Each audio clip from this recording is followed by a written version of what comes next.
മുല്ലശ്ശേരി നല്ലയിടയന്റെ ദേവാലയത്തിൽ 173 തിരുനാൾ ഏപ്രിൽ 17, 18, 19, 20 ദിവസങ്ങളിൽ ആഘോഷിക്കുമെന്ന് ഭാരവാഹികൾ വാർത്താസമ്മേളനത്തിൽ അറിയിച്ചു. ഏപ്രിൽ 17 വെള്ളിയാഴ്ച രാവിലെ 10-ന് ദിവ്യബലി, ലതീഞ്ഞ്, നൊവേന എന്നിവയുണ്ടാകും. തുടർന്ന് ഊട്ടുതിരുനാൾ നടക്കും. ചടങ്ങുകൾക്ക് പാലയൂർ ഫൊറോന വികാരി ഫാദർ ഡേവിസ് കണ്ണമ്പുഴ, കണ്ടശങ്കടവ് ഫൊറോന വികാരി ഫാദർ റാഫേൽ അക്കാമറ്റത്തിൽ എന്നിവർ കാർമ്മികത്വം വഹിക്കും. വൈകിട്ട് 7 മണിക്ക് ദീപാലങ്കാര സ്വിച്ച് ഓൺ കർമ്മം നടക്കും. തുടർന്ന് നാടകം അരങ്ങേറും. ഏപ്രിൽ 18 ശനിയാഴ്ച കൂടുതുറക്കലിന് എങ്ങണ്ടിയൂർ സെന്റ് തോമസ് ചർച്ച് വികാരി ഫാദർ സജു വടക്കേത്തല കാർമ്മികത്വം വഹിക്കും. വൈകിട്ട് 9 മണി മുതൽ കുടുംബ കൂട്ടായ്മകളുടെ അമ്പ് വള എഴുന്നള്ളിപ്പ് നടക്കും. തുടർന്ന് മെഗാ ബാൻഡുമേളം അരങ്ങേറും.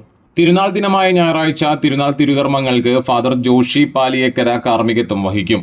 KLM director father Paul Maliyamavu തിരുനാൾ സന്ദേശം നൽകും. വൈകിട്ട് 5 മണിക്ക് തിരുനാൾ പ്രദക്ഷിണമുണ്ടാകും. യുദ്ധത്തിന്റെ നിയോഗാർത്ഥം പ്രവാസികളാണ് തിരുനാൾ പ്രദർശനത്തിന് നേതൃത്വം നൽകുന്നത്. തിങ്കളാഴ്ച മരിച്ചവർക്കുള്ള പ്രത്യേക പ്രാർത്ഥനയുണ്ടാകും. രാത്രി 7 മണിക്ക് തൃശൂർ കലാസദന്റെ ഗാനമേളയും ഉണ്ടാകും.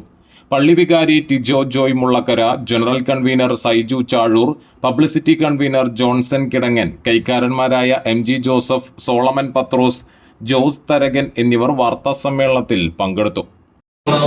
തിരുനാളാണ് ആഘോഷിക്കപ്പെടുന്നത്. അടുത്ത വർഷം ഞങ്ങളുടെ സഹോദര പ്ലാറ്റിനം ജൂബിലിയാണ്. 174 വർഷം കഴിയും. അപ്പോൾ 175ാമത്തെ വർഷത്തിലേക്ക് കടക്കുന്ന വർഷമാണ് അടുത്ത വർഷം. വളരെ ആത്മീയമായും എല്ലാ ആഘോഷങ്ങളോടും കൂടിയാണ് ഈ തിരുനാൾ ആഘോഷിക്കപ്പെടുന്നത്.